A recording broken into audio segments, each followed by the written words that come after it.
আনোয়ার ইব্রাহিমের আমন্ত্রণে মালয়েশিয়ায় যাচ্ছেন প্রধান উপদেষ্টা। 3 দিনের সফরে সোমবার 11ই আগস্ট মালয়েশিয়ায় যাচ্ছেন প্রধান উপদেষ্টা ডক্টর মোহাম্মদ ইউনূস। মালয়েশিয়ার প্রধানমন্ত্রী আনোয়ার ইব্রাহিমের আমন্ত্রণেই দেশটিতে যাচ্ছেন তিনি।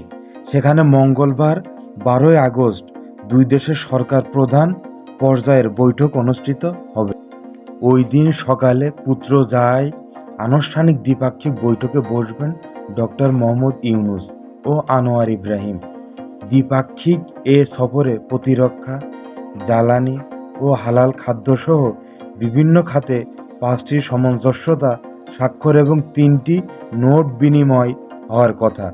বৈঠকে মালয়েশিয়ান কর্মী পাঠানোয় জটিলতা নিরসন, প্রতিরক্ষা, জ্বালানি, ব্যবসা বাণিজ্য, উচ্চশিক্ষা, রোহিঙ্গা সংকট, কৃষি, সমুদ্র অর্থনীতি এবং এশিয়ান সহ আন্তর্জাতিক অঙ্গনে দুই দেশের সহযোগিতায় নানা বিষয়ে আলোচনা হতে পারে।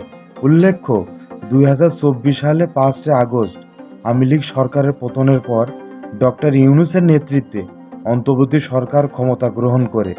ক্ষমতা গ্রহণের 2 মাস পর গত বছরে অক্টোবরে মালয়েশিয়ায় প্রধানমন্ত্রী আনোয়ার ইব্রাহিম ঢাকা সফর করেন, যা অন্তর্বর্তী সরকারের আমলে প্রথম কোনো বিদেশি সরকার প্রধানের সফর ছিল।